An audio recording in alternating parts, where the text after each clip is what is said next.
Let the games begin.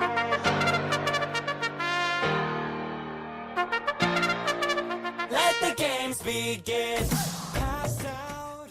Following the June 1996 bombing of Khobar Towers, Iran and Saudi Arabia were allies. In 2011, Arab Spring changed the region's political structure. Both Saudi Arabia and Iran tried to gather the destabilized countries, and proxy wars followed. In April 2015, an Iranian plane attempted to break a Saudi-imposed blockade on Yemen by landing in Sana'a. Saudi fighter jets flew extremely close to the aircraft and destroyed airport runways to prevent the jet from landing. The Iranian government would report that Saudi Arabia tried to down the plane purposefully, so they had no choice but to retaliate. This highlights the need for better communication between the two countries. Iran backed the Syrian government in the Syrian civil war, while Saudi Arabia backed up the anti-government groups. This created tension between the countries.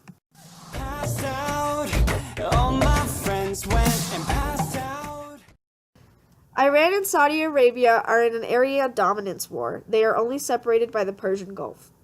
Each country follows one of the two sects of Muslim. Iran is largely Shia Muslim, while Saudi Arabia is largely Sunni Muslim. Smaller countries with these leading sects of Muslim will look up to their higher power. Iran for Shia, Saudi Arabia for Sunni. Neither of these countries trust each other, which leads to no communication, as demonstrated by the guinea pigs. People person in a room of people, I'ma be the king. Saudi Arabia claims 2 of its oil tankers were sabotaged, and a Norwegian company reported that one of its tankers was also sabotaged in the same area. The 4th tanker that was attacked belonged to the United Arab Emirates, which is also an enemy of Iran. Iran has also recently threatened to block trade but has not followed through. About 2 hours before we began filming, a few articles appeared in our search for information. Following the May 13th attack on oil tankers, Saudi Arabia has responded saying that they wish to avert war, but stands ready to respond with all strength and determination. A senior official from Saudi Arabia claims that the ball is now in Iran's court. Iran has since denied being behind the oil tanker attacks, which has since raised concerns about a potential United States-Iran conflict.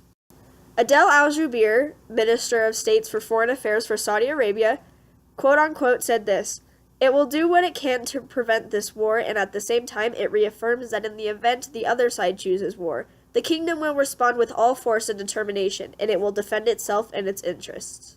United States has tightened sanctions against Iran and has sent bombers, an aircraft carrier, and an anti-missile battery to the Persian Gulf to deter heightened risk of Iranian aggression, according to the Trump administration.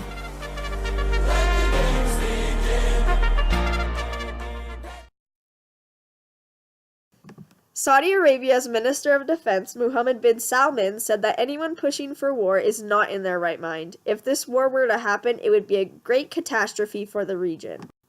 On May 30th, 2019, Saudi Arabia's King Salman will meet with Gulf and Arab leaders to discuss the oil tanker attacks mentioned earlier. Javad Zarif, Iran's foreign minister, assured his Saudi brothers that Iran is ready to work with Saudi Arabia.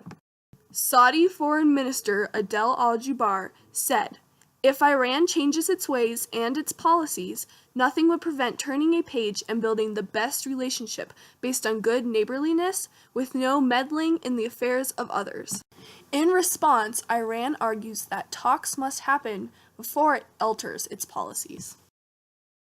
As to what we think that Iran and Saudi should change their ways and eventually talk, even if it takes 20 years from now.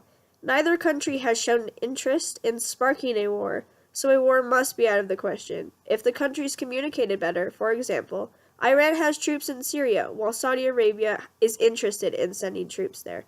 Communication will decrease the risk of misfires, attacks, and other issues that might push a country over the edge as to declare a war.